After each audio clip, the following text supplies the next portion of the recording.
We believe food looks and tastes better when it comes from a mason jar, and that every home should have a well-used cast iron skillet. We believe in starting where you are, in being a good steward, and that homesteading is a mindset first. We believe that our great-grandmothers were right about almost everything, and that the best conversations happen around the coop.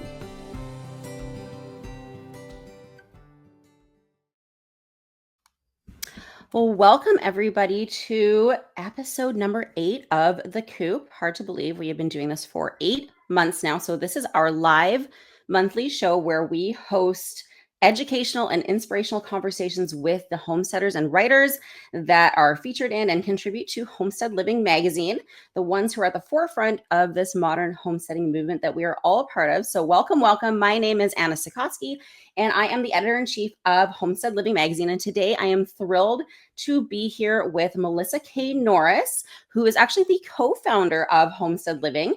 Melissa is also a fifth-generation homesteader from the Pacific Northwest, not too far from where I am, actually. She's also an author and host of the Pioneering Today podcast, as well as the Pioneering Today Academy and her website, melissaknorris.com, as well as the Modern Homesteading Conference. She is a co-founder, so she is busy in the homesteading space. And I'm sure that probably most of you, if not everybody who is here joining us today, knows Melissa in some capacity already.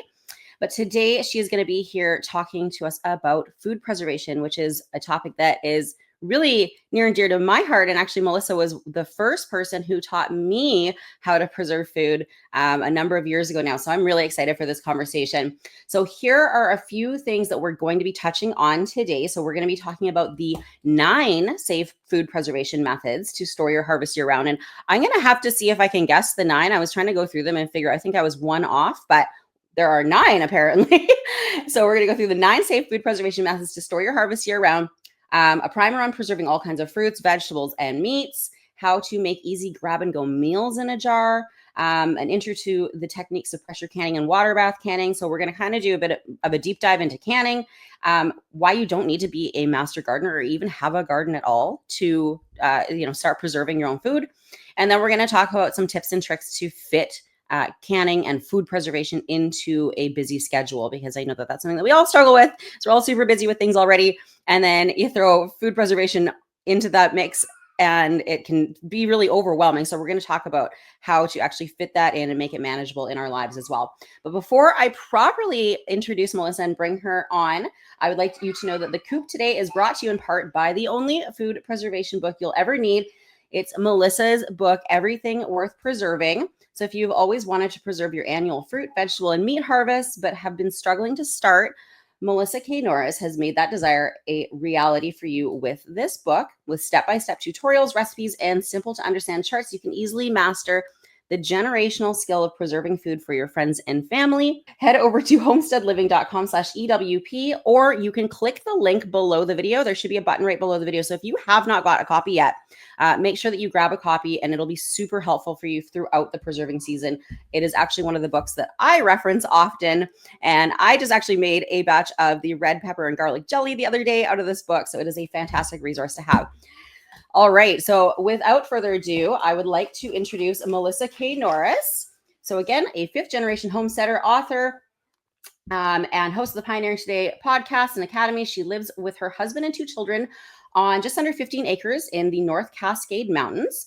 Melissa reaches nearly 1 million people monthly with her practical advice on food preservation, gardening, and community-sufficient living. She's also the author of Everything Worth Preserving, and our featured writer, one of our featured writers in the August issue of Homestead Living. Melissa is actually a featured writer every single month, but in the August issue, she actually has some food preservation tips that she's shared, some quick pickling recipes, which I have also been utilizing because I've been struggling with my cucumbers this year. So I've been getting like 1, 2 at a time. So I've just been throwing them in the fridge and using some of Melissa's recipes. She is also a writer, speaker, and advocate for sustainable homemade living, and shares practical skills to help homesteaders everywhere thrive. So welcome, Melissa. Hello. Hey. How are you today? I'm good. I'm super excited. Home food preservation is one of my favorite subjects, and I joke that mason jars are how I express they're my love language. So Yeah. I'm always excited to talk about food preservation. Well, like I said, you are actually the very first person who taught me how to preserve food about 10 years ago now. I canned my first batch of applesauce using your recipes. And I remember being like, it's so nerve wracking when you've never done it before. And I did it all and I did it all correctly. And I actually had no problem like eating it and everything. But then I had done it while I was pregnant with my daughter. And I remember she was born, she was born and later on when she started eating solid foods, that was one of the first foods I wanted to introduce to her. And I remember messaging you being like, I'm just so worried. And what if I kill my baby? Like, it's really scary when you don't know what you're doing. And I just remember being too nervous to even feed it to her. I mean, it was fine looking back. And, then of course you gain confidence over time. And then I pressure canned for the first time, also using your recipe for pressure canned green beans. And I hid around the corner in case it exploded. And then I was so afraid to eat any of it. I threw the whole first batch out. And it's like, but that's part of the natural learning process as well. Like nowadays, I can, hundreds of jars every year and meats and vegetables and fruits and all sorts of things. And so it really is about just kind of getting your feet wet with it. But so that's kind of what we're going to be talking about today is food preservation and safety tips and beginner tips for anybody who's maybe never done this before. And then we're going to talk about some more kind of advanced tips as well. So if there are people in the chat who have done some food preservation, we're going to be talking about a little bit more advanced topics like canning full meals in a jar, how to fit it into your schedule, that sort of thing. So before we do get into it, I would love to know, and I love seeing where everybody is from. There's people from all over North America again. Please just pop in the comments, like, what is your level of food preserving experience? Is it none? Like you've never done anything outside of maybe like freezing food? Or if you've done like a little bit of water bath canning, maybe you've made like a batch of jam, or maybe you do the full on pressure canning. Maybe you've invested in the freeze dryer and you're doing that already. So just kind of, I'd love to take the temperature and just see where everybody is at. 0, intermediate, 0, beginner, intermediate canner, none, 0, none, little bit of water bath canning. Very little, minimal. Awesome. Okay, great. Well, it's so nice to see that there are so many beginners here and so many people that are interested in getting started with food preservation because it really is such a worthwhile skill to have, I think, not just for food security, which is a big thing, but like obviously if you're gardening, preserving the food that you're growing, but then also I just find it really convenient to have things like ready to go in jars on your shelf where they're kind of prepped and ready to go already. Novice, little water bath canning. Awesome. Okay, great. Okay, well, we're going to get into it. So, right off the bat, we're going to talk about what are the different methods of food preservation. So, there are 9, and I was trying to think about what they are. So, can I guess Yeah. and see if I'm right? Okay, so so we got freezing. Just is that right? Freezing was one of them. It's probably the easiest one. We've got canning, water bath canning, pressure canning, fermenting, dehydrating, freeze drying, root cellaring or cold storage. What am I missing here? See? Okay. I was waiting. I'm like, are you done? Yeah. So then we have infusions. Okay. Oh, tricky one. Yeah. Yep. And then salting and or smoking. And I put Ooh. salting and smoking together because they're very similar in their mechanism and how they're used. So I put those two together. So yeah. So there's 9. Okay. So what is your favorite? Oh, this is such a hard one. This is such a hard one because I have favorites for different reasons. But I have to say I think my overall favorite is honestly using root cellaring techniques, which you do not have to have a root cellar to do. I love that just because it's so easy. It is the most simple way to store food. Of course, you can't store all food that way. And so if I had to pick a second, I would say canning, mainly because canning is completely shelf stable, meaning if the power goes out, I'm not worried and I don't have to have water in order to rehydrate it like you do with dehydrated foods. And when our power went out, until we got a generator that would run our pump, we're on a private well, when the power went out, I didn't have running water. And so when we Hmm. had long periods of power outages, I was always so grateful for that home canned food because I didn't have to worry about using our water resources in order to cook that food or to get it to an edible state. And I don't know, there's just something about a canning jar, a mason jar, that I adore it. So those are my two. Yeah. Yeah, I can't Awesome. pick one.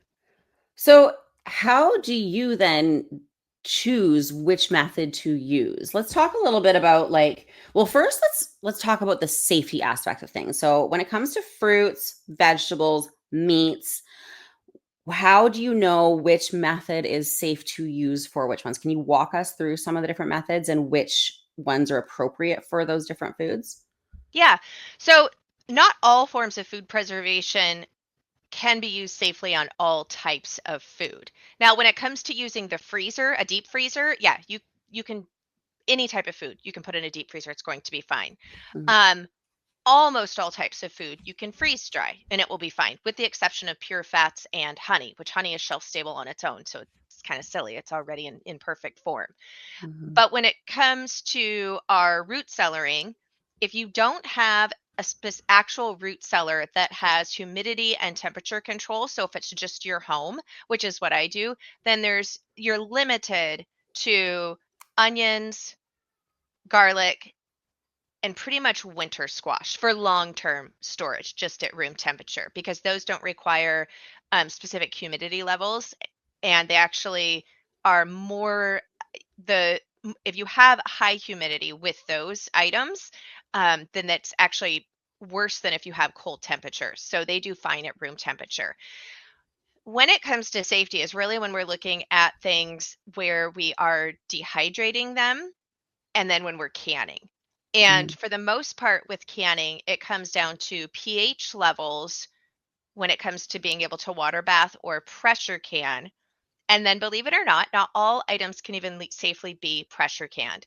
So, one of the things that I did in Everything Worth Preserving, because it can be confusing if you don't have all of that memorized or you're a beginner, is we did everything in the book at the back by alphabetical order, so that you could simply flip to, say you have plums coming on, for example, and you can look and see, oh, I can water bath, I can steam can, I can dehydrate, mhm, freeze dry, ferment, etc. And know, okay, great, those are the options that is safe to preserve those, and then you can just pick one and go from it. Because it can be hard in the beginning, because for example with pressure canning, we have to pressure can non-acidic foods. And so the reason for that is when it comes to home food preservation, our biggest concern is going to be botulism. And I think that's probably everybody, especially with pressure canning or canning, where they have a little bit of fear, is botulism. So botulism is a form of food poisoning that is actually a neurotoxin and is fatal. And you have to get an antidote for it. Most hospitals don't carry it. It's something that they have to have brought in order to treat you. And mhm, depending on how advanced the botulism is, your system, and by the time you get the antidote, et cetera, as to your recovery, there's varying degrees there, and it can be a really long recovery. So, rightfully so, a lot of people are nervous about doing home food preservation because they don't want to get botulism. Contrary to a lot of popular belief, botulism is, you can't see it, you can't taste it, you can't smell it. So you can't look at a jar of food and say that has mhm, botulism. Now, there are signs that we can look at jars and say don't consume that, but those aren't actually from botulism. Those are other types of spoilage from different types of things. So it's not like salmonella or E. coli where you're just going to have a really upset stomach and, feel really sick and have like food poisoning that, a lot of people, have had at different times. We're kind of sick for 24 hours, that type of thing. So it's understanding how botulism works. So we come in contact with botulism all the time. Botulism spores are everywhere. They are especially in the soil. So root vegetables have a higher potential of having a botulism load on them. But what botulism is, a food bacteria that in an anaerobic environment, so without oxygen, which is a sealed canning jar, it actually will grow and proliferate in that, and that toxin will get produced and replicated a lot, where a lot of bacteria has to have oxygen, and so in a canning jar it wouldn't be able to grow, not all. right, So that's the reason that we are concerned when it comes to canning with botulism, because you've got this sealed jar, which makes food shelf stable when done properly, but also, if not done properly, can harbor that toxin and allow it to grow and multiply to a point that it could really make you sick, if not kill you. The good news is, however, we have tested times and procedures for foods to know that if they are done to that time and pounds of pressure for that specific food, that if there were any botulism spores in that jar, they would be killed, and therefore they can't multiply, can't create botulism, and we can't get sick from them.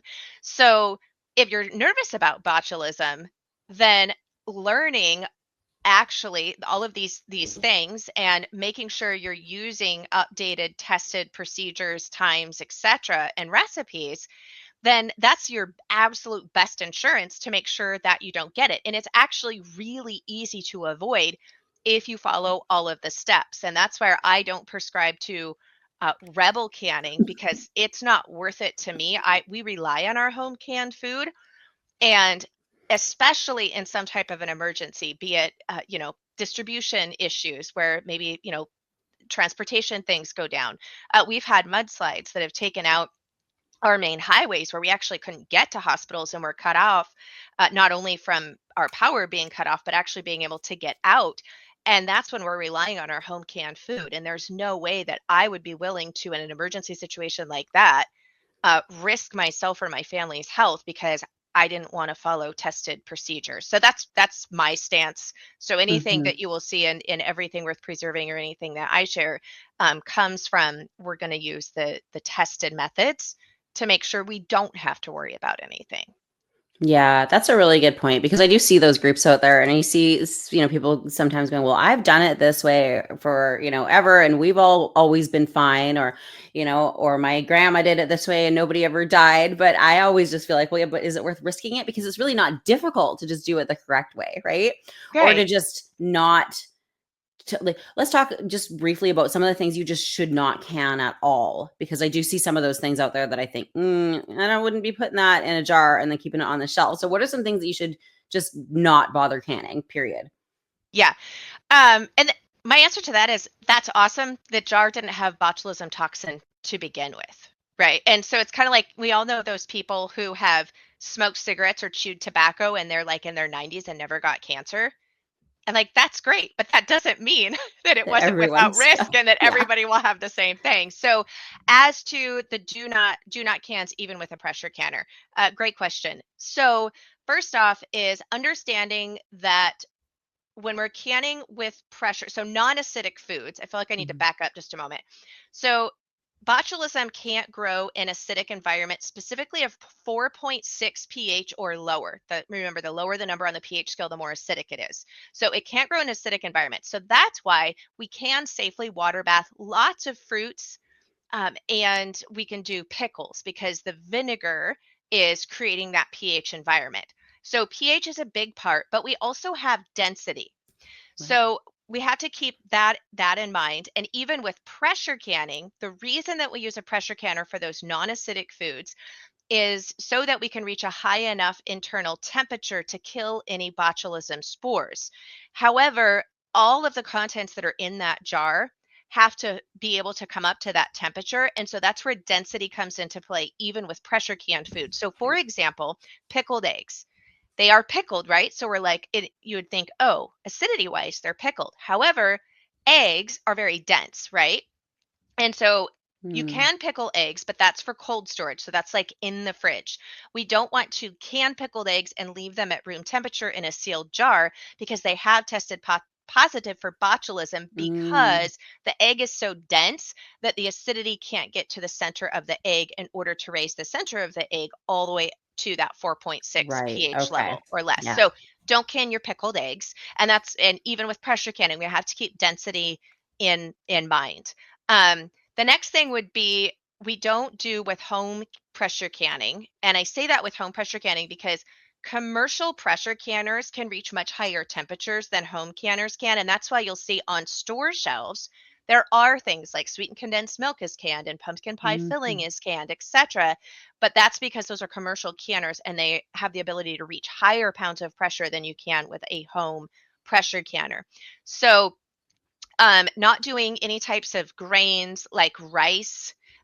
We don't do those. And that's because of density. And think about, like, they swell as Mm-hmm. well. And so you can't ensure with the way that they absorb water and change during the canning process that you would be able to get the heat to penetrate all the way through those, and you wouldn't have a good end product. So it's safety and Mm-hmm. end product as well. So like pasta, like chicken noodle soup, or chicken and rice soup, those types of things, for example, we can the base of those without the pasta or without the rice. And pasta and rice is already shelf stable, so that's great. So what you can do is can you're in with your broth, your chicken, and your carrots and your onion and your celery, and you have this base. And then when you go to serve it, then you would add your rice and or your pasta at the time of serving. And so that way Mm-hmm. everything still stays safe. We still have shelf stable food. So none of Right. your And then, yeah, I grains was get going to say, and toxic. with the Yeah, like the pumpkin puree you mentioned, we can't do that at home, but you can cube it because exactly. then with the Because that's liquid the around it, density or issue. yeah, you can Yeah. then the heat gets to all of it evenly, and then you can just puree it later, which is fine, right? Yeah. Yes. So pureed vegetables is another thing that you shouldn't can't with, and this is where like there's exceptions. Mm-hmm.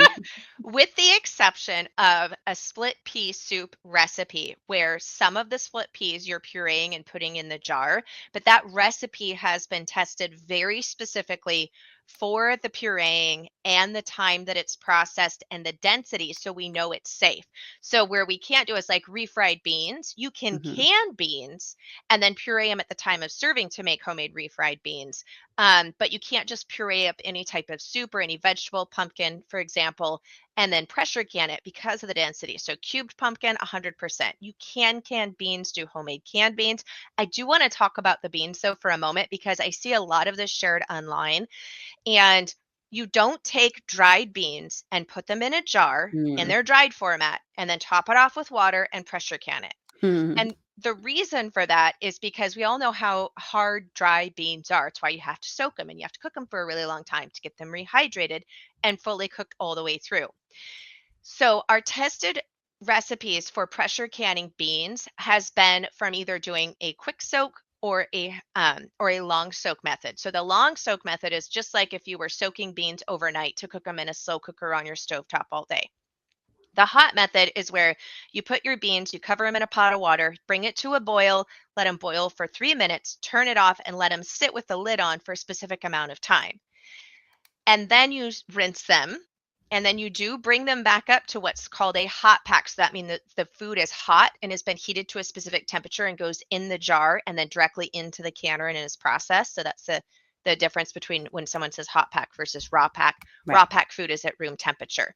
Usually includes boiling water or just off a boil water or some type of liquid when you're doing raw pack, but the actual vegetable or the food in the jar is not pre-cooked. Mm-hmm. So the reason that we don't want to do that with dried beans and put it in the pressure canner is because you can't ensure that that internal part of the bean, one, has gotten reconstituted enough to be held at the appropriate temperature that you're reaching by the pounds of pressure for that processing time to kill botulism spores, because all of the testing was done from those beans being soaked and rehydrated before they went into the jar and before you have begun canning them. So I am really leery when I hear people say anything about shortcuts or Mm-hmm. hacks when it comes to canning, um, because most of the time they're trying to take a shortcut, not understanding the science and the reason why that prep step was there and that it's an actual safety prep. So again, Yeah. you can dried beans, and those are great because we all know it takes a long time to cook beans. Dried beans are shelf stable for a certain amount of time and then they can get really tough. So I love having dried beans, and I do can my dried beans, but making sure I'm following those proper things so that when it's a busy night or storm comes through, power's out, I don't have water, I can Mm-hmm. just open up that jar, heat the beans, and then, there we are without having that prep time. Yeah, for sure. Yeah, I love canning beans as well. We like to do like baked beans and then take them camping with us for camping breakfasts and stuff. But I'd imagine too that like if you were canning them dried, like they might swell and maybe either cause like jars to break or lids to not seal. I'm sure there's many reasons, but I think you're right. Just in general, especially when it comes to canning, just follow the proper procedures rather than take any shortcuts. I saw somebody actually said in the comments, I didn't know you can't pressure can pumpkin puree. I guess I'll be throwing that throwing that out. So unfortunately, that is part of the learning experience sometimes. I do want to mention too, because I didn't mention it first, but please, if you do have questions as we go, pop them in the comments there, and we'll have some time for Q&A at the end. But if there are questions as we go about the topics that we're talking about, we'll go to some questions as well. So we've talked a little bit about safety and which methods to use for different things. So with our fruits in general, you said we can do, like when it comes to canning, we can do water bath canning because they are high acidity foods. Whereas with our meats and vegetables, they are low acidity foods. So we need to pressure can them. Unless, for example, if like we're talking about beans, I remember being confused about this at the beginning, but with green beans, for example, you need to pressure can the green beans if you're just going to have them like just as is, where you're going to eat, throw them in a soup or something. But if you pickle them and they become pickled green beans, because you're adding that vinegar, you're making them more acidic, and then they're safe to water bath can, correct? Correct. Yeah. So pickled vegetables for high acid and high acid fruits. Most fruits are high acid. Some exceptions are going to be bananas. Bananas are not high acid, so therefore we're not canning straight jars of bananas. There's sometimes some melons, so just kind of double check and look at those. And then when it comes to Asian pears aren't as acidic, and so we can still safely water bath can them, but we're adding in a little bit of extra acid. Same thing with white peaches. And so there's a few little nuances, and if you have everything worth preserving, we've noted on any of those pages and recipes where that would be, but you simply are going to be adding bottled concentrated lemon juice and or citric acid to them, and then they're acidic enough and you can still water bath can them or steam can them. So you can use a steam canner for any recipe that would be safe to water bath can. Right. And I love a steam canner just because it uses less water, and so then it heats up faster, and it's not as heavy to move around and that type of thing. So I don't think we mentioned steam canning when we No, first started. and it's not something that I've ever tried, but I have heard, because I know there have been questions too. I've heard in the past about using an instant pot for pressure canning. That's a no-no? That is a huge no-no. Because it's a pressure.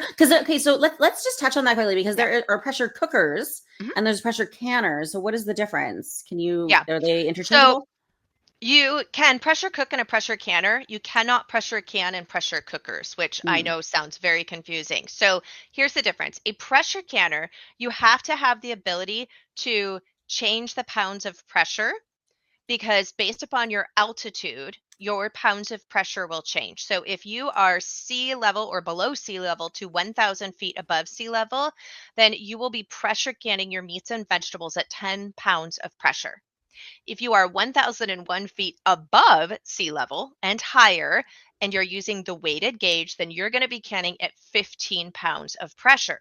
So an Instapot, for example, we have no way of changing or even knowing what pounds of pressure it's operating at. There isn't anything that allows you to select the pounds of pressure. So that's kind of error, or one of the reasons, no, we shouldn't be using it. But the second thing is a pressure canner, when it reaches pressure, and it's not until it actually reaches the pounds of pressure for the recipe and your altitude that you start your timer for the processing time. And it has to stay at that pounds of pressure for the entire length of processing. So, for example, with my altitude, which is about 600 feet above sea level, at 10 pounds of pressure for doing pints of raw green beans, I need to be at 20 minutes. That means it has to be at that 10 pounds of pressure for the entire 20 minutes. If at minute 18, I drop below 10 pounds of pressure, I got to start over again. And the reason for that is because it's been where it's maintained at that pounds of pressure and that time for the entire time that we know any botulism spores would be destroyed. So that's why we can't cut any canning time short, and we have to maintain that pounds of pressure. Well, the way that pressure cookers, like an electric Instant Pot, for example, is a brand name.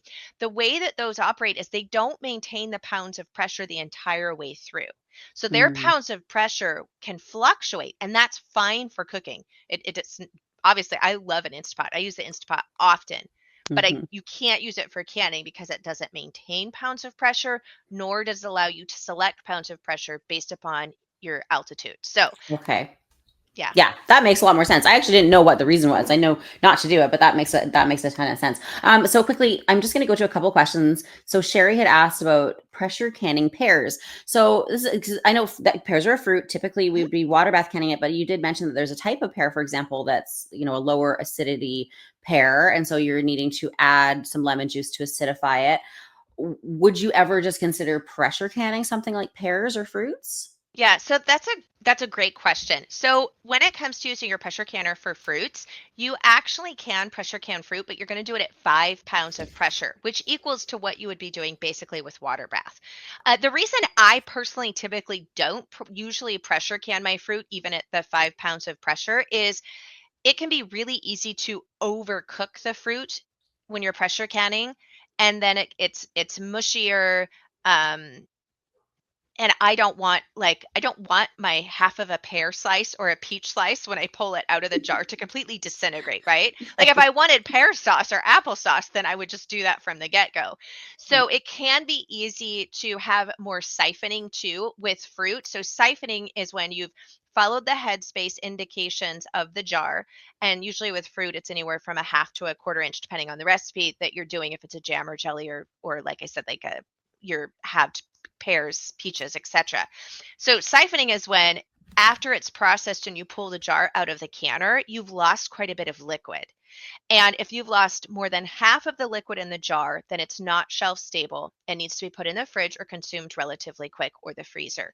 As long as there's at least half the liquid in the jar and it's sealed, then it's fine. You can put it on the shelf. The food that's exposed above the liquid line in the jar will discolor. It'll usually kind of turn brown or a more muted, darker color. It doesn't affect the safety. It just doesn't look as pretty. So I just put those jars at the front personally if that happens, and we try to consume them first. But if you pressure can them, even at the 5 pounds of pressure, siphoning can happen because our fruit has oxygen in it, and that can affect the way that the liquid is pushed out of the jar during the canning process and more bubbles and siphoning issues. So I don't pressure can my fruit just for that reason. I don't want it to get overcooked and I don't want to deal with the siphoning issues, which typically are a little bit more Mm-hmm. if you pressure can them. Now, when it comes to safety wise, like for doing Asian pears, for example, and just wanting to pressure can those instead of water bath canning them, we don't actually have a tested time on Asian pears if you were to not add the acid and pressure can them. So we don't know how long Mm-hmm. without the added acid do we need to pressure can them to ensure they're safe. So because we don't Right. have a tested time, that's where we're just still going to add the acid and water bath can them. Or you could pressure can them at 5 pounds of pressure, which is the equivalent of water bath Right. canning. But to kind of preserve the safety and the quality, Mhm. typically with the fruits, we're going to go with a water bath canning method and just add a little bit of lemon juice for acidity or something. Yeah. What about tomatoes? Because that's an interesting one as well. First of all, are they okay? I guess this is the age-old question: are they a fruit or a vegetable in the case of canning? And which method do you use? And talk to me about that and why we even need to consider that with tomatoes. I'll let you take it before spoiling anything. Yes. Okay. So with tomatoes, tomatoes are borderline being acidic enough. So technically, they're a fruit, but they're not a high acid fruit, and which is so mind-boggling because I feel like we've been told all our life like how acidic tomatoes are. Mm-hmm. No, the fruit is much more acidic than tomatoes. So, and tomatoes, depending on the soil that they're grown in at harvest time, if they're underripe fruit is typically higher in acidity than ripe fruit. Like there's so many variances there that for tomatoes, we're always adding added acid to ensure that they're that 4.6 pH or lower when it comes to canning. And no, an heirloom variety of tomato does not mean that it's higher acid. I don't know where that myth got was born and gets, kicked around the internet. So I only grow heirloom tomatoes. They are not higher in acid. I wish it was true, but that's not the case. And so when it comes to our tomatoes, we are adding added acid to our tomato sauces, our salsas, any tomato juice, any of those products that we're making with tomatoes. Now, here's where the thing comes into play where people are like, well, I'm just going to pressure can my tomatoes because I don't want to add added acid. The pressure canning times for tomatoes, my friends, still includes acid. Right? Okay, you said it. It boggles my mind. So, do you know why that is? Because if not, then your pressure canning time is that of soup.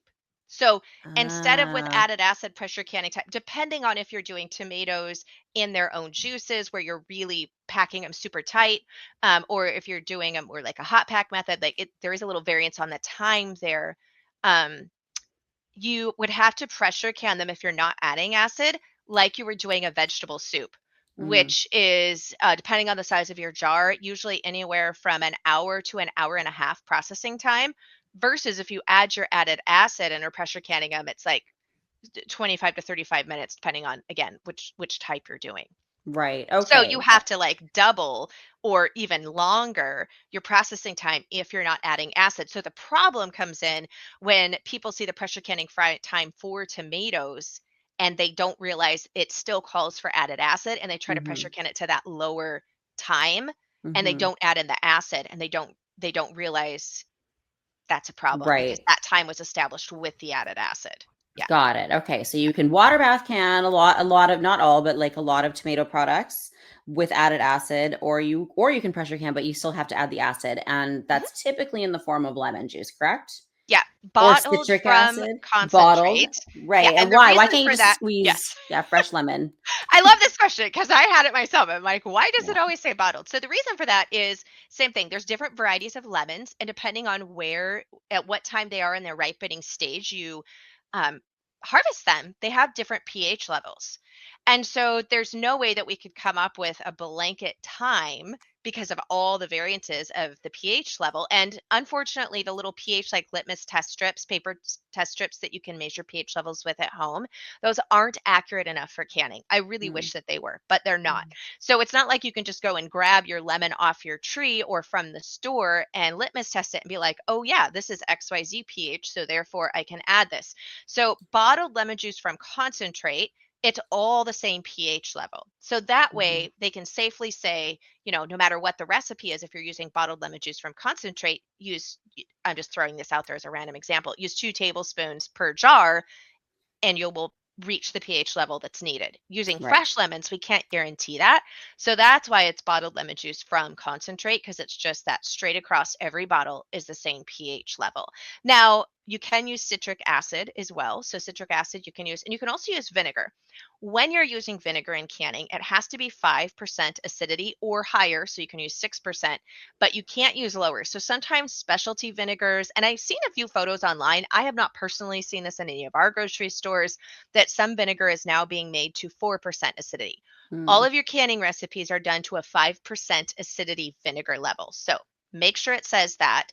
mm. But typically, what the bottled concentrated lemon juice amount is, you're typically doubling that for vinegar to get the same acidity in the recipe. And there's some recipes where that would be fine, like in salsa. Usually see vinegar anyways because it's part of the flavor profile of canned Mhm. salsa, and I like that. However, I don't really want to taste vinegar in my tomato sauce. So I'm going to Right. either use the citric acid or the bottled lemon juice, which you don't taste in the end product. But those are your three forms of acid that you use in canning recipes. Right. So lemon juice is actually more acidic than vinegar, Hmm. which is kind Yeah. of interesting because you can it's sour, but you can have some lemon juice, like, but you wouldn't want to like take a drink of vinegar, right? It feels like that's Yeah. some of these things are contradictory to what we would just naturally What you would think. So assume. it's good to know kind of the science behind it. Just quickly on that note, what about lime juice? Bottled lime juice. Could you sub that for lemon juice, like in a salsa recipe, for example? Yeah, in most cases, yes, you can. Bottled from concentrate, again, bottled lime juice from concentrate. You can sub in for, I do it with jam and jelly recipes. I love Hmm. blueberry lime flavor Mm, versus lemon. And for example, yes, in salsa recipes, I prefer lime juice with my vinegar versus lemon juice. I just think it's a better flavor right. Okay. nuance. Yeah. Cool. Okay, we have a few questions in the comments. I'm gonna wait till the end just to go to a few of them because I want to touch on a few more things. But one question has come up that I think leads us into the rest of the conversation because we've kind of stalled on the canning, which is great. We were going to get into that anyway, but we were still kind of, let's go back to talking about some of the different methods of preservation. So and which ones are safe or for different types of foods. So Josephine had a question about fermenting. She said, "What can you use instead of vinegar to ferment vegetables?" So let's talk a little bit about fermenting and how it works and what is safe to ferment and what that process looks like. Yeah, so that's a great question. And actually, we don't use vinegar to ferment vegetables. Vinegar is used for pickling. However, fermented vegetables and pickled vegetables often they're both considered pickled and they have similar flavor profiles. But if you've ever had a vinegar pickled cucumber or a fermented cucumber, though they may be a little bit similar, they both have the kind of the puckery part. They are different flavor nuances between the two. So fermenting, you actually are using salt. And so when you're canning, salt is just there as a flavor agent. It has nothing to do with the safety of a recipe when it comes to canning. You can omit salt, no problem. However, when it comes to fermenting, you absolutely have to have the right salt ratio, or you're going to end up with something that rots and doesn't ferment, or so salty that it's just not palatable. Nobody can eat it. So what happens with fermenting, which is really fun, is we're going to create a salt water brine. Now, sometimes that's where we're mixing salt with water and pouring it over our vegetables. You can also ferment fruit, but typically we're doing more vegetable items. And you're pouring that over and you're letting it ferment at room temperature for a specific amount of days. And that fluctuates depending on how hot your house is. So think about bread rising. I said that backwards, rising. The warmer the room, the faster it rises, right? Same thing with fermenting. The warmer your room, the faster it's going to ferment. And then we put it into the fridge for long-term storage so it doesn't over ferment. Or if you're doing it in the fall and you live in a northern or colder environment, a lot of times people will ferment it at room temperature and then they'll move it to a back room or maybe an insulated basement or an insulated garage where it won't freeze, but it stays at a cooler temperature. So it doesn't have to be a fridge, could be a crawl space, that type of thing, or a root cellar if you have Right.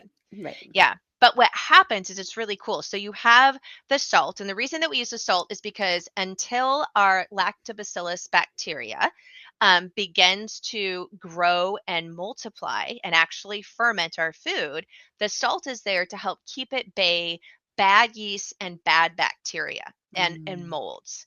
But as it ferments, it actually changes the pH level of the food and it lowers it to a more acidic environment. So we actually have acid at play in both canning and with fermenting, but different mechanisms and different ways that it happens. So the cool thing about fermenting vegetables, and inside Everything Worth Preserving, we have an entire section on fermenting, charts walking you through dry fermenting versus wet fermenting, all of those things, wet brines, dry brines. It's really fascinating, but you can control your flavor profile. So also with fermenting, you get probiotics. Like there's a lot of health benefits to fermented food. And if you have small batches coming in, like you were talking, Anna, at the beginning of the season, and usually at the end of the season as well, we don't have enough cucumbers to really necessitate doing an entire canner full because you only have enough for maybe half a jar, maybe not even one jar, or barely one jar. And I don't can anything for one jar. Like that's not worth my time, to be honest, or resources. So unless I can get a decent amount done in a canner, I'm not going to bother. That's where fermenting comes into play. It doesn't heat up the house, which is lovely. You don't have to have a ton of supplies. A mason jar, you can make your own weights. You can buy little weights.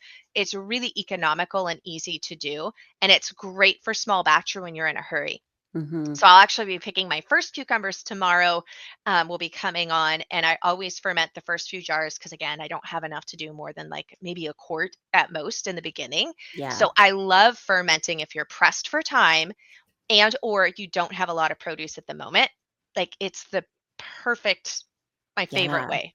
Yeah, I actually did that last year. I had just little bits of a bunch of things and I made like a fermented jardinera, right? So it was like a little bit of cauliflower, and a little bit of peppers, and a little bit of carrots, and a little bit of, oregano or whatever was in there, and then fermented it all, and it was delicious. And then of course with fermenting, there's the added benefit of it being a fermented food and that being good for our, gut health, and that like that healthy bacteria and everything as well, right?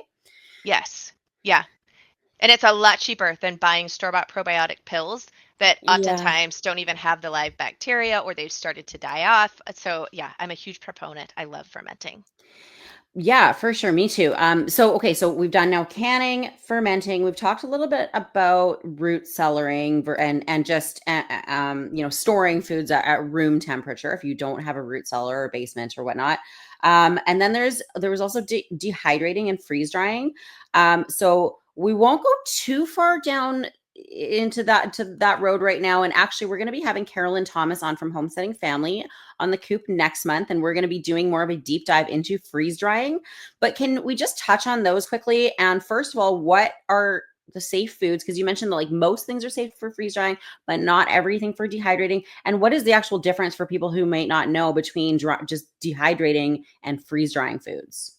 Yeah, there's actually a fairly significant difference in both the process, the things that you can freeze dry versus dehydrating it, and the end product as well.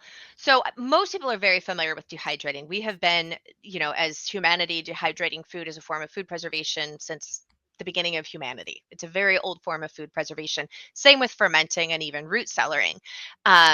Canning actually is relatively new. The canning jar was invented in 1850. It wasn't really even widespread until the early 1900s.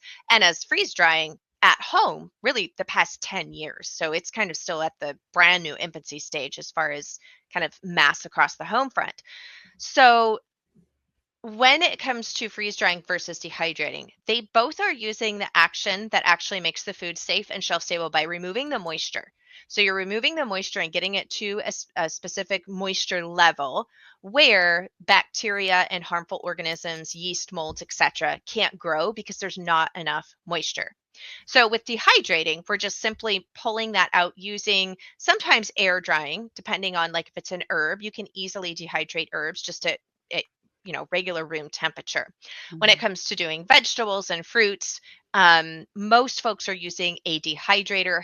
Historically, they would have laid it out with screens in the sun for days on end and tried to get it down to that temperature. But a dehydrator takes that away and is much faster, and you can set the temperature for it. So it's simply pulling the moisture out to a certain degree, and then usually it'll be crispy right when you take it out, but as you seal it up and over time it kind of becomes chewy. So like dehydrated banana chips or apples or whatever slices, they're kind of chewy when you do them at home, but they're dried. So freeze drying, what it does first is it takes it down to a super cold temperature, so usually around -48 to -50 degrees Fahrenheit. So usually even a little bit colder than your deep freezer, but we're talking a really cold temperature. So what that does is it's called sublimation.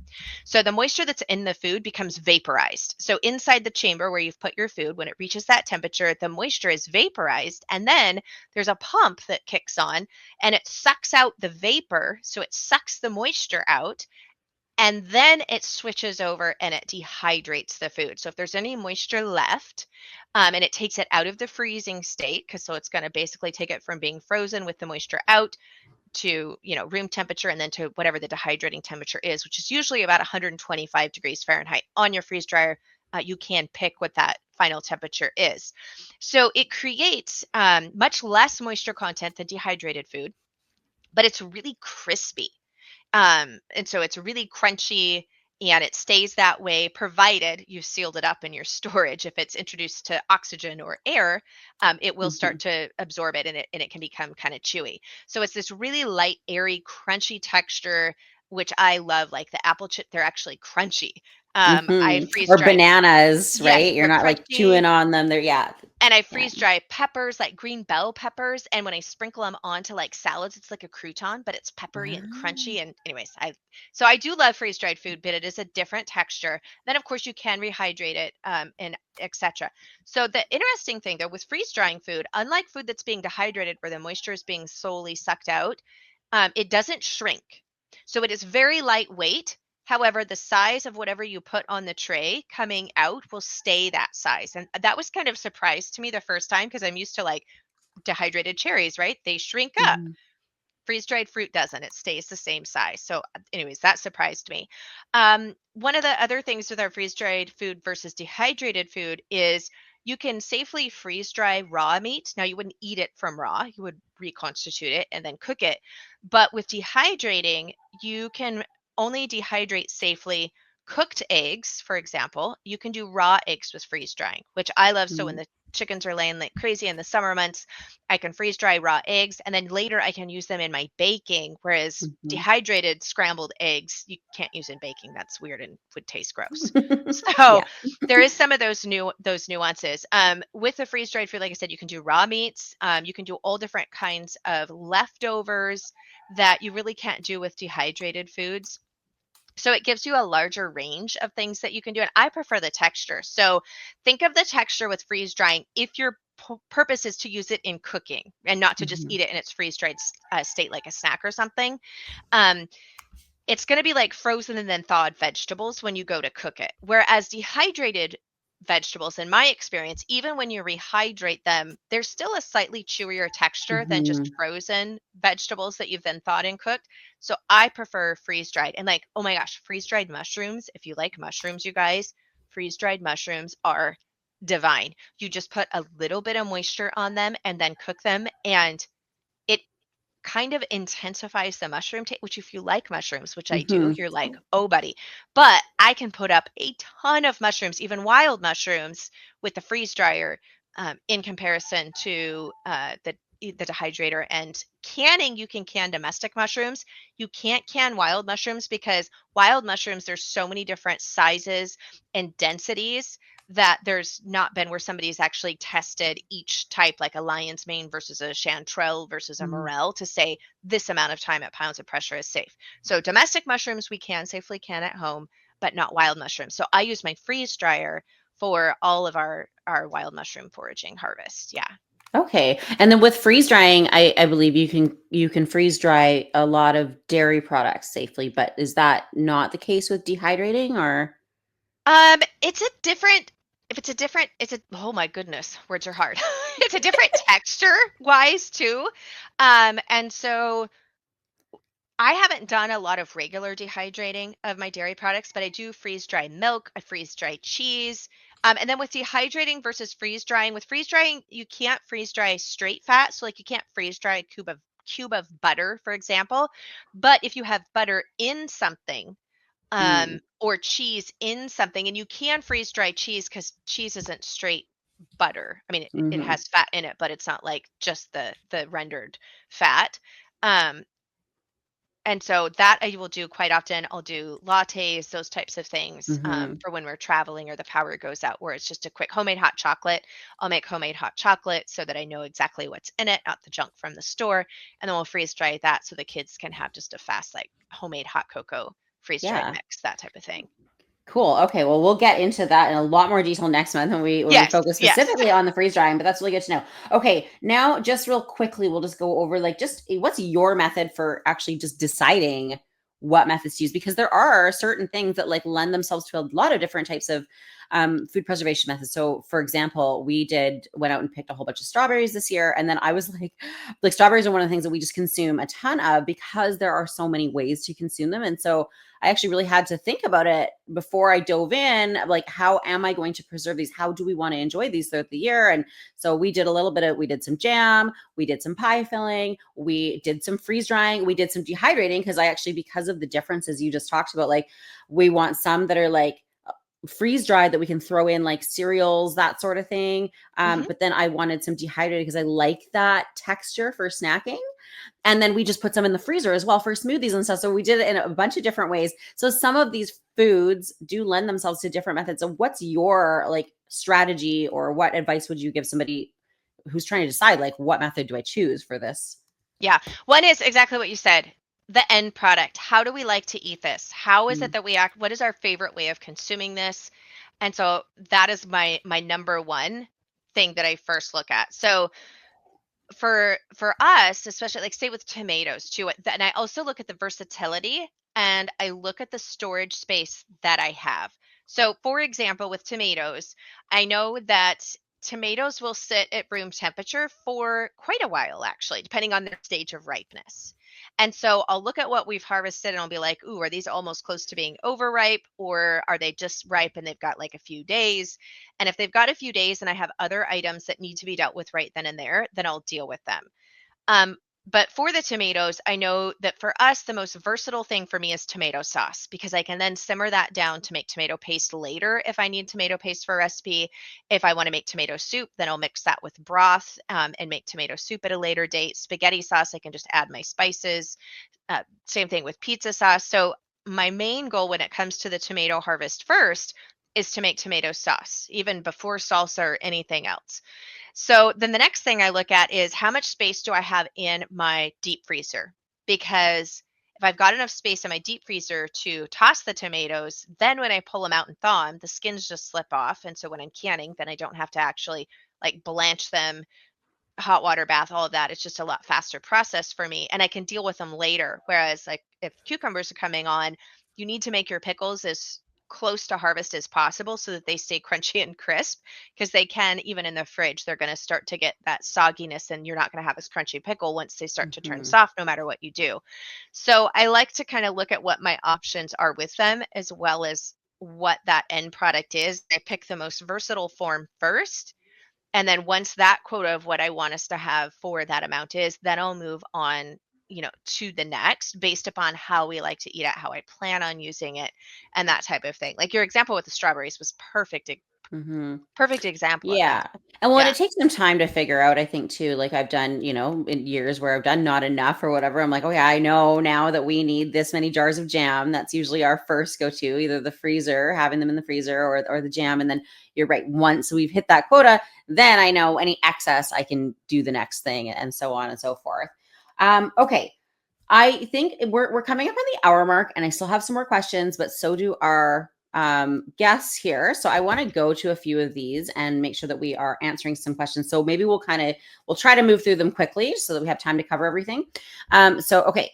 Arlen, let's go back to Arlen, had asked about, do you dry or wet pack potatoes for canning? I am so glad you asked this question, Arlen. So we wet pack. The reason for this is because just because a canning jar seals is in no way indicator that that jar is safe or not. Sealing is simply a vacuum action that happens from heat, and then it cooling off, it creates a vacuum and the jar seals. So we do want our jars to seal so the oxygen can't come in or any other bacteria on a finished product. However, I feel the need to say that first up and foremost, because a lot of times people think if my jar's sealed and stay sealed, then that means the contents are safe, and that's not actually true. Now, dry pack versus wet pack. So if you're not familiar with what that means, a dry pack is where you take potatoes in this instance and you put potatoes, just diced potatoes, put them in a canning jar, you're putting a lid on in your band and processing them. Whereas wet pack is potatoes go in the jar and then water, that's the wet part, is poured over them and then they're processed. So when it comes to pressure canning our vegetables, not meat. There are times that you can do meat because meat has liquid in it and will produce enough on its own when you're doing a raw pack on some types of meat. You should not dry pack can your vegetables. And here's the reason why. The liquid is the way that heat is conducted to get to the center of that food to ensure that all botulism spores and bacteria is killed. So I want you to think about this for a minute. If you have boiling water, which is only 212 degrees Fahrenheit, doesn't matter how long you boil it, boiling water hits your skin, or steam, which is also moisture, right? But think about boiling water hits your skin, you instantly are going to blister and burn. However, think about your oven, 350 degrees Fahrenheit for regular baking. It's summertime. I have short sleeves on and I'll have an oven mitt on, but I can put my bare arm in that dry heat of the oven to put my food in and take it out. And yeah, I leave it in there long enough. It's going to start to get hot, but my skin isn't instantly burned like boiling water on is instantly burned. So that's the difference in heat conductivity that you have wet versus dry. So that's why dry canning vegetables, for the love, please do not do, because the heat cannot get all the way into the center of it that is needed. And that is why we wet pack them. Okay, perfect. All right, that makes sense. All right, so let's go to another one. So Karen, oh, hold on. How do I remove that one now? Maybe oh, there we go. Our tech support helped me. So Karen asked, what about canning, I guess, at high altitude, so 5,200 feet? Yeah, Karen, so totally fine. When you are water bath canning, which I will say every single recipe in Everything Worth Preserving states for your altitudes, water bath canning and or steam canning, we increase time, because you can't increase the temperature of boiling water, but you increase the time that the food that's high acid in a water bath or steam canner is kept at that temperature. When it comes to pressure canning, we increase the pounds of pressure based upon our altitude. So Karen, you would increase time for water bath. when it comes to pressure canning, you're simply going to increase your pounds of pressure. But yes, you can safely, and it's broken down in increments based upon your altitude. So I'm just going to pull up P's here, for example, in the book.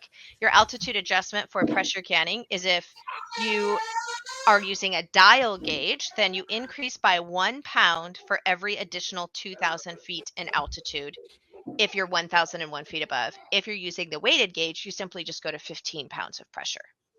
Perfect. Okay, that makes sense. Yeah. All right, let's go to Christy, who asked, is there a type of bean that works better for canning pork and beans? So just beans in general, are there certain beans that are better to can than others, or speak to that? Yeah, I've canned all kinds of beans. It really is just the size of the bean. So if you're doing something like a fava bean that's really big, then follow the instructions for those larger beans. But your regular Mhm. dried beans, so like, kidney, navy, black, um, those beans, all of them work. So usually I will do for pork and beans, I'm looking at, usually I'm doing it like a type of a kidney bean or a red bean. A But red they bean. all Okay, work. They all work perfect. equally. It's just really just your flavor preference on that. Yeah. Okay, perfect. Okay, here's another good one. I have an electric stove, Stacy said. So when I'm pressure canning, I'm having a hard time keeping the pressure. Most of the time, it's always higher. How do you keep it to pressure? So I know that this is a question that I've seen come up before too, is with electric stoves, because like the Instant Pot feature that you mentioned, they kind of cycle on and off. So there's questions sometimes about whether they're safe to can on. Yeah. They're So can you, yeah. 100% safe to can on. I canned on an electric stove for 20 years. It was only in the last 4 years that we got a propane gas stove. So um, it's fine if it's a little bit higher, right? It's not safe when we go under. Now, you don't want it a lot higher because it's going to overcook the food, which isn't necessarily a safety issue. It's just we want to have a good end product that people enjoy eating, right? The danger is if it gets too high of pressure, then you'll blow your pressure over relief plug, which just means that that batch, of course, then is no longer good. You can replace that. It doesn't. Your canner will be fine. So Mm, if you're a couple of pounds higher, but that's because your electric stove is fluctuating, staying 1 or 2 pounds higher to ensure that you're staying at that pounds of pressure and not swinging beneath it, totally fine. I would not worry about a couple of mhm, pounds pressure because if you are not using the dial gauge, your only way of incrementing based upon altitude is by 5 pounds of pressure, right? To 10 to 15. So if you're using a dial gauge and you're just a few pounds over, say the 10 pounds of pressure, say it's like at 12, it's really not an issue at all. You're fine. right. When you are changing temperature, once the canner is brought up, a couple things is make sure you're not heating it too high. Oftentimes I see people want to get in a hurry with pressure canning. And so to get it up to the pounds of pressure, they crank it all the way up to high or like almost high. And then when it reaches pressure, then they want to bring it back down to say medium. But it takes it a while to equalize inside the canner. And so you are going to read over. And so it's better to heat your canner and bring it up to pressure at more that medium on your burner than having it swing too high. So make sure that because we don't want big fluctuation changes in temperature, that can also Mhm. siphoning can become an issue if you're swinging too much. So always just change it a little bit in increments, but err on the side of being 1 to 2 pounds over versus the danger zone, which is going under. Okay, yeah, that makes sense. And maybe I was thinking because you're right, and I can on an electric stove as well, and have never had an issue. But I know that there are certain types of newer stoves, and maybe it's like the glass top ones and stuff that will kind of cycle on and off, right? So in that case, with pressure canning, is there a danger there that if it's cycling off and losing pressure, So if it right? loses Then pressure and you go beneath, then yeah, you wouldn't be able to can on it. But they do make you can get electric burners. I have one that I use outside actually because we don't have air conditioning in our house, and so in the middle of summer it's super hot, so I'll can outside. mhm, And I have an electric burner that you could plug into your house that's not going to cycle on and off, or you could use outside. So there's definitely ways around it. yeah. If your stove is cycling so much, yeah. Okay, perfect. All right. Oh, Sherry, here we go. Asked about eggplant, cubed, sliced, pressure canned. What do you do with eggplant? All right. Well, we are going to go to E and everything worth preserving because I don't use a lot of eggplant. It's not one of the ones that we do a ton of. So I'm going to look it up. It's on page 211, and you can safely water bath can and steam can eggplant. There is no tested time for pressure canning eggplant by itself. You can dehydrate it, freeze dry it, or ferment it. There you go. Perfect. All right. Let's see. Okay. Let's go to Wendy, who says the bottled lemon juice from concentrate. Can you use bottled lemon juice that does not say from concentrate? No, because you don't, if it's not from concentrate, it could vary in its pH. Okay. So So it just want does to need make to sure say that from it's concentrate. Yeah, great question. okay, cool. And then on that same note, let's go to Sarah, who says if we juiced our own lemons and limes and got a concentrate and then tested uh, and bottled our own, I believe, and it was the same pH, could we use our own, or does the commercial concentrate have other things in it? Yeah. Well, one, you'd have to have a way of actually lab testing the pH level because, as I said, the little test strips and stuff aren't considered accurate enough when it comes to canning. And you would have to know the exact pH level that the concentrate commercial is done to. So being able to contact one of those companies and etc. So there's a lot of nuance there that's going to be hard to do at home to ensure. So I use my lemon and limes for like all types of things. And you can use them, like I said, for jams and jellies that are in high acid fruits where it's more flavoring, or to help get this set. You can use it if you're not buying pectin, you can use lemon and limes as a pectin source and flavoring agent to help get a jam set on jellies and jams, excuse me. So I would just use it that way. Yeah. There's And too then many just use the, nuances to say yeah. like, yes, this is 100% safe. Yeah, that's kind of like I do homemade apple cider vinegar, right? Hmm. And sometimes canning recipes will call for apple cider vinegar, but again, you want to make sure that you're having that store-bought 5% acidity vinegar. So I just buy the stuff from Costco for canning purposes, but then if I'm, adding it to, dressings or other meals, Yeah, whatever, then fresh cooking, all or those even when I'm things. doing Yeah. my broth, right? Because it's good to kind Hmm. of add a little splash of vinegar in to help extract all Yeah. those, minerals and nutrients from the bones. I'll add my own homemade for that, but then just for Yeah, the canning, we use the store exactly. bought. So, Yeah. okay, couple quick fermenting questions here. So, one actually Sarah had mentioned as well, and then there's another one that kind of goes hand in hand with it. So, Sarah had said, "Are fermented foods less vinegary than pickled foods?" I'm assuming she means like vinegar pickled foods. One reason I don't like sauerkraut, etc., is the vinegary taste. Okay, so keep that in mind. And then on the flip side of that, Carlin had said my fermented pickles are too salty. How can you reduce the salty taste? So let's talk about the kind of Yeah. balance there that we're trying to achieve and how we get that. Yeah. So the great thing is with home fermented foods, you depend upon how sour it is based upon your flavor preference. So as soon as it's tasting that right amount of sour for you, and again, fermented foods done with salt brine, which is a true fermented food, um, they're not the same as vinegar, though they will be sour, but it is it's different on the palate. I just want to it is Mhm. sour, but it's not the same as vinegar. However, once it's reached the point of sour you like, that's when you move it into the fridge for cold storage to drastically reduce the rate of fermentation that kind of holds at that flavor.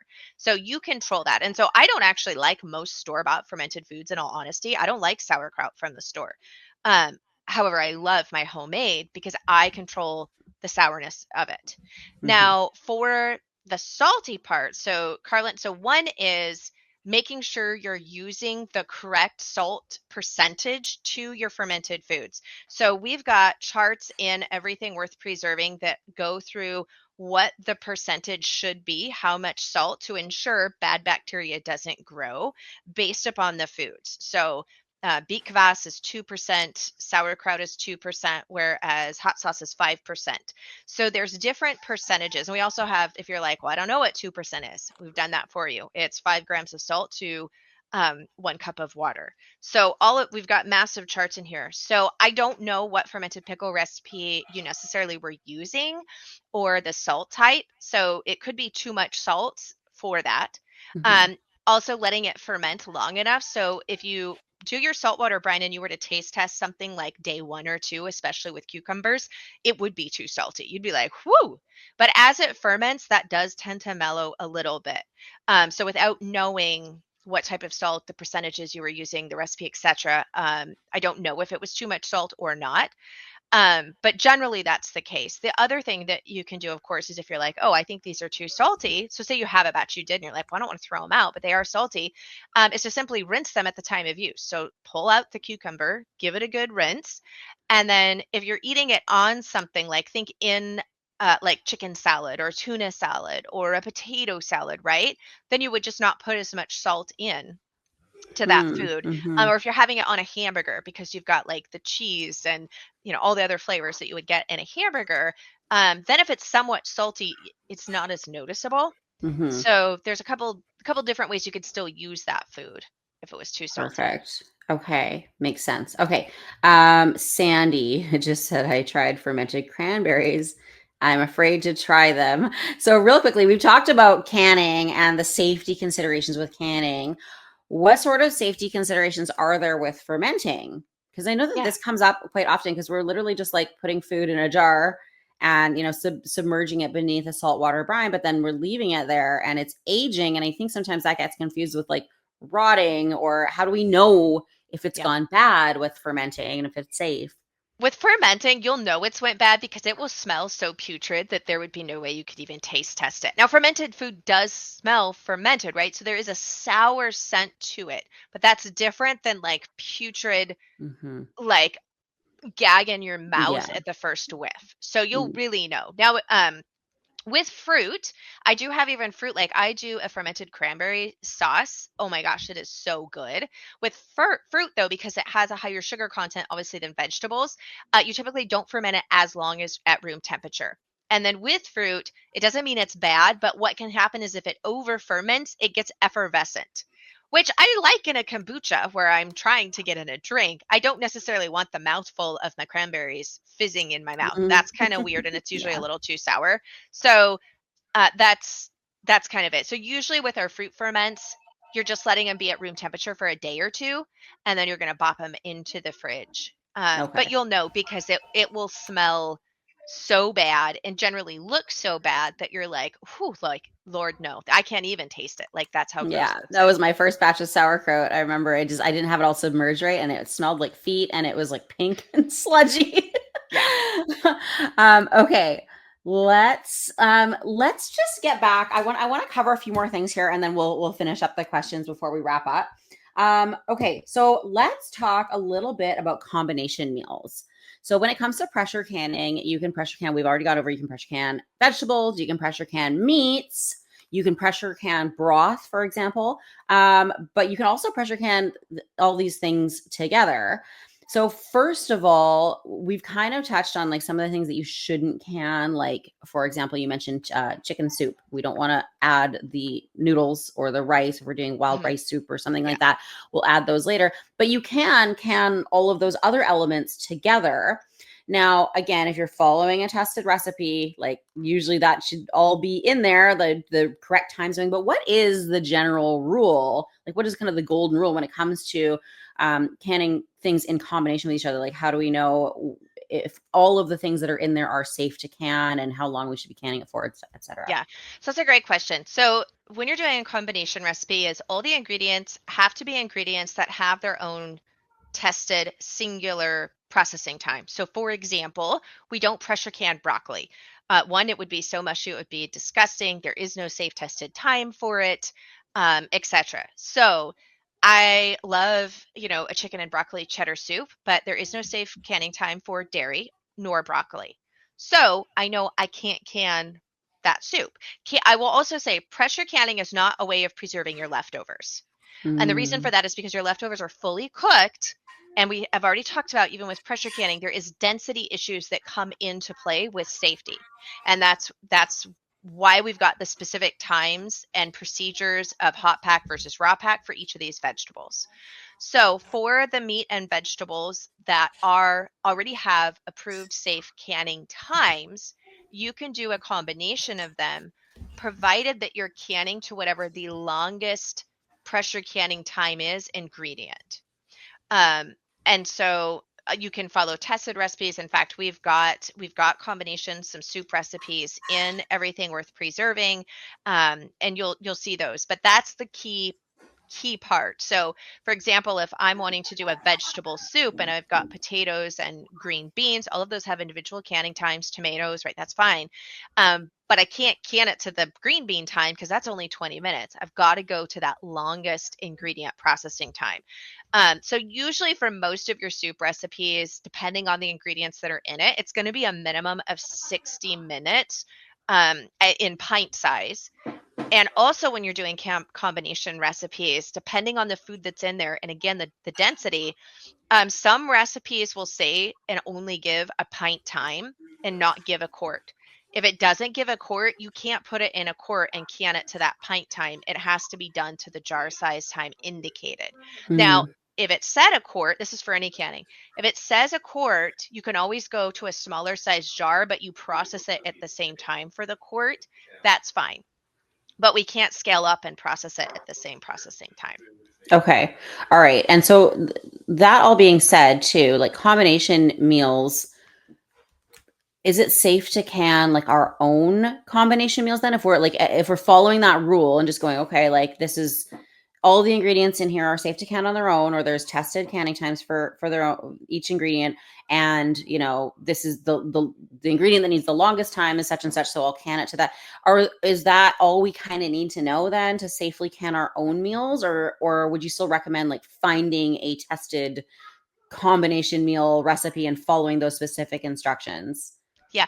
I mean, in the beginning, like I would recommend that. Like if you're brand new to pressure canning, I would not recommend coming up with your own soup combination recipe as your first go round. Mm-hmm. I would definitely look at some of the tested recipes first and do those. Look at the times that are listed and the way they tell you to pack the ingredients, and then see what that looks like when it's coming out, so that you're kind of building some confidence where you're following everything and it's already been tested and is safe.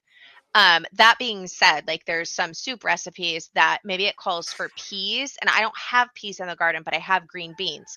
I know green beans can safely be canned by themselves as Right. an individual ingredient and in soups. So it's fine if I swap a green bean out for a pea, for example, in a recipe like that. Mm-hmm. But until you really deeply understand all of the science and the reasonings and the procedures that we use per ingredient for soups or Mm-hmm. combination recipes, I wouldn't start just developing your own until you've got that Right. really deep knowledge base first, Mm-hmm. just to be on the safe side and to make sure that you like, what it is that you're putting up and you have the confidence to eat it and not be worried about it. And just to clarify for anybody who might not know, when we talk about a tested recipe, who is doing that testing? Where would you recommend that people look outside of everything worth preserving, of course, because all of Yeah. these are tested Of recipes. course. Of course. Yes. Yeah. But where who is like the kind of holy grail Yeah. of the tested recipes? What's a good source? Yeah, so this is a super interesting question. I actually have done an entire podcast on this because there's a lot of misconception or just not understanding on it. So, our tested recipe sources are going to be extension offices, so like county agriculture extension offices, universities. The majority of our any new recipe testing that happens these days is from a university. So, like University of Georgia does actually quite a bit of home food preservation testing in the States, which is where I live. And so that's, of Mm-hmm. course, what I can speak to. And then you've got the National Center of Home Food Preservation. And then you have Ball, and Ball does test recipes as well. And so the Canadian or international version of Ball is, I'm going to probably mispronounce it, Bernardine, I believe, Yeah, or Bernardine. Bernardin. Yeah, that's what we Bernardin. have in Okay, thank you. Canada. Yeah. Yeah. And so they are like sister companies with Ball. And so I know that they test and share tested recipes and share resources. So those are really our only sources that are still actively testing. Most of our information on our recipe testing, especially from the USDA, which is the National Center of Home Food Preservation website, and our extension offices, and all those different things. That testing, with a few things that they did some additional testing in the late 1990s, early 2000s, was primarily done in the 1940s because they were needing people at home during World War II to can their food, and people were getting sick. And so Mm-hmm. they did testing so they could say, can your food this way, because all of the commercially canned food needed to go to the troops overseas. So the government testing done at that time was when they wanted people to can. I hear so many things that people will inaccurately say, oh, like they saying you can't can that because they don't want you to can and have food independence. And it's like, no, actually that testing was done when they really needed Yeah. us to Yeah. have In the this food case, independence. yeah. Yeah, Yeah. it's actually the Yeah. opposite. But that's why we don't have a lot of tested times for certain things, because there's no money to be made in it anymore. And the government doesn't have a reason for diverting funds to it. Okay. So Right. some of the things we just don't have a tested time for it to say, if you do it to this time and pounds of Mm-hmm. pressure, it is safe. It's just not been tested. And so we don't have a universal way of knowing Right. what it is. So yeah. Okay. Yeah, that makes sense. Okay. All right. So let's talk a little bit about just some logistical tips and advice for people trying to fit this into real life. So everybody is super busy. You have been preserving for food for a long time. And I know that you used to work a job full time outside the home.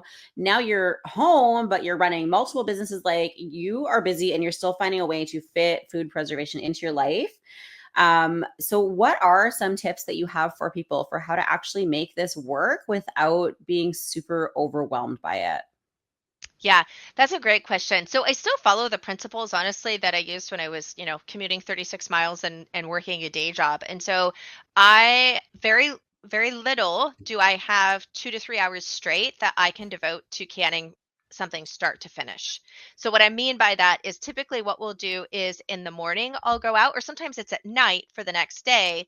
And this is if you're harvesting it yourself, or maybe this is you going to, a farmer's market and getting the produce, or you're ordering it in bulk from like Azure Standard or something. And so I'll go out and I'll do that part. So I'll gather in all of the stuff that needs to be harvested, and I'll do kind of that immediate triage right when I get in the house with it. So if it's cucumbers, if it sits at room temperature overnight, they're not going to be crisp pickles. So I know those immediately go into a saltwater bath, they immediately go into fermenting, or they go into the crisper drawer of the fridge for just a day or two. If it's green beans, for example, then I'll throw those in the fridge, or we'll sit and snap them. I might have time to snap them. We grow string beans, so I have to string them and then snap them. If you don't have string beans, it would simply be snapping them. Um, that I would do and put them in a bowl and throw them in the fridge if I didn't have time to can them that night. So I kind of break it up into, what do I have time to do in these things? Because oftentimes I can find a half hour in the morning and another half hour in the evening, but I don't have a full hour on either side of that. Mhm. And then proceed. So, for example, I would harvest the beans in the morning. That night after dinner, would string and snap them. And then maybe that next morning, I'd pull them out of the fridge, do a raw pack, and get them pressure canned. So that would actually, that would be three different spots of time. And Mhm. then while those green beans are processing for 20 minutes in pints at my sea level, that's when I would be chopping up the cabbage to do some fermented curtido or sauerkraut. So Right. because you have to listen, and pay attention when it's canning and be in the room, but that, or maybe it would be, doing up the brine to do the pickles as soon as the beans get done, that type of thing. So Mhm. I Mhm. try to triage what has to be produce wise dealt with immediately, and then batching that out into different pockets of time over the next few days. Mhm. Yeah, that's a great tip. And then what about things that maybe don't need to be preserved in the way that you want to preserve them, but like maybe, like I think you mentioned, like throwing your tomatoes in the freezer. What are some things that you can kind of do that with and then come back later and preserve? Yeah, definitely can do it with tomatoes, and with any type of berry. If you want to dehydrate it later, or even freeze dry it, especially with berries, if you want to dehydrate it, we want to do what's called checking, which is where you're piercing the skin so that as it's dehydrating, it dehydrates faster. I found the fastest way to do that. There is no way I'm going to sit and poke every single berry with like a safety pin. So I throw it in the freezer until it's flash frozen. Then I pull it out, put it on my dehydrator trays, let it thaw and dehydrate it. And that's a fast way of checking. So I'll do that. I'll throw berries in the freezer, or if I'm going to make jam or jelly or syrup out of Mhm. them, I'll throw them in there. If it's pie filling, I have found that freezing and then thawing it's mushy, and I don't want mushy pie filling. So if it's pie filling, I'm going to can it then and there Mhm. into it. If it's like winter squash, I will just make sure that's cured, stem on, and then if I have a few that are starting to turn bad later in winter, then I know I need to take what's remaining and I'll peel it, cube it, and pressure can it. But I know it's for fine in that form for quite a while. So Mhm. it kind of depends on what the food is and what I'm going to be turning it into, if freezing and then thawing is going to have an appealing texture. Yeah. Okay. That makes sense. Okay. And what about for those folks that don't maybe have a garden? Like, is it worth it? I'd say more from like, because you can go to the farmer's market, you can buy in season. In your opinion, is it worth it from like a financial standpoint to be doing food preservation if you're not growing and producing it yourself? Or are there other factors that factor into why you might want to still preserve your own food, even if you're not actually growing it? Yeah. I mean, think about what the price of apples, for example, in summer and early fall versus September, January. Hmm. Or excuse me, December, January. They go way up. And I have found like where we live, we're not super, super hot. So peaches don't always do really well here, but they do on the east side of the mountain. So I frequently am buying a few boxes of peaches in order to can up so that we can have them year round. But because I'm buying them in bulk, I'm buying them, usually, oh gosh, 10 to 20 pounds of peaches, if not a little more, depending on what we're putting up. Even though I'm purchasing them, it's way cheaper for me to do that and to can them than it is for me to try to even find a peach in the middle of winter to have. So it definitely is still frugal. And then there's the whole part too of knowing what is exactly in that, like the ingredients Hmm. that have went into it, which is important to me. Also being, if we're talking about canning, where it's in a glass jar instead of tin, where it can be lined with different things. And Hmm. so I think that it still provides a lot of financial benefits to can, Hmm. even if you are purchasing it. Yeah. Yeah, for sure. And even, I mean, I was just thinking as you were talking about that too, like there are, you have to obviously everybody's going to have to make this decision for themselves and what works best for them and where their values lie. But for me, one of the reasons I like to, purchase things that I might not be growing enough of to preserve is just because then those dollars are staying in my local community. I'm supporting local farmers rather than going to the grocery store, maybe buying it there. So buying it in season, like you said, the health aspects of it. If, waste is something that is important to you, like again, those glass jars can be recycled over and over and over again, where, if you're buying something from the store, you're tossing it or recycling it. Lord knows where that stuff goes, right? For real. But yeah, so lots of good reasons. I think that even if you're not, maybe because that's something that I've heard from a number of people too, is like, well, I'm not growing enough tomatoes or whatever the item in question is to preserve it. So what's the point? Why wouldn't I just go buy it from the store? But I think you have to kind of weigh out the pros and cons, and I think that there's still a lot of pros to canning and preserving your own food, even if you're not necessarily producing it. Yeah, 100%. Okay, so before we wrap up, let's go. We still have a number of questions. Hopefully, we can get through them all. So we'll kind of try to move quickly because we're coming up on an hour and a half. I knew this one was going to go over because this is a Yeah. very And popular I have topic. I have 3 minutes before I have to jump off. Oh, okay. So Yeah. let me just go through and let me just find. Okay. Um, um, um, um, um, okay. Let's ask. Let's go to Sherry quickly, who had a freeze drying question. Actually, I've been thinking about getting a freeze dryer. I'm wondering if lettuce and other veggies like it would be good once you rehydrate them, or does the texture change? Kind of a quality issue there. I would like to try and make some salad in a bottle. What's your recommendation on this one? Yeah. I don't bother with lettuce, to be honest. Um, so you can pressure can greens and you can freeze dry greens. Lettuce is mainly water. It doesn't have a ton of nutritional value. So if I'm going to put the work of preserving something, then I'm going to do a green that has more nutritional value in it and that I can use in a variety of ways. So I will do things like kale, I'll do things like spinach, and that type of thing. And I will definitely freeze dry those. And then I can use them as a green powder. Like there's more nutritional benefit to that. And then I'll even take freeze dried kale and I will use that as layers in like lasagna because with the sauce it will actually rehydrate that, and provides good texture. Again, the nutritional aspects. I love lettuce, but I do not try to preserve lettuce in any way, shape, or form. Yeah, Like I that's a said, tough one. yeah, Tough one to spinach, preserve. kale, beet greens, Swiss chard, those things I will preserve because there's some nutritional benefit to it. Right. I don't feel like that with lettuce. Okay. Yeah. Good tip. But you Okay. do have canning greens, pressure canning greens, which ones and how to do Yeah. that in I love everything those. worth preserving. Yeah. Hardy greens. Okay. So I'm going to just actually do something a little bit different right now because we want to wrap up and respect Melissa's time. So I know there's a few more questions in the comments. A few of them are actually about freeze drying. So once again, we're going to have Carolyn Thomas do a deep dive on freeze drying next month. So make sure that you join us on next month's episode of The Coop. But if you do have other questions, Melissa is a regular contributor to Homestead Living magazine. And so I would highly encourage you to email us. Actually, maybe our tech support can put right in the comments there the best email address to send it to, and they can filter through to us. And then that will help us to come up with some good topics for maybe Melissa to touch on in future issues. So there's certain questions that you have or things you want to know about food preservation. There you go, right there. hello@homesteadliving.com. So email us your questions. And for anybody who was wondering, there will be a replay. So if anything happened or you had to step away, we'll be sending a replay out after this. So just to wrap up, again, if you don't have a copy of Everything Worth Preserving yet, there is a button right beneath the video there. So grab a copy now. You'll still get it in time to help you with preserving the harvest this summer. And if you are not yet subscribed to Homestead Living magazine, you can also do that below. There should be a link there. And if you subscribe right now, you will still be in time to get the September issue. So you need to subscribe by August 6th to get the September issue. But if you do that now, then you'll make sure that you get that in your mailbox next month. So thank you so much, Melissa, for joining me here today and going the full hour and a half with us. And you answered so many questions that people had and have sparked so many more. I know even with me, I've now been doing this for a number of years, thanks to you.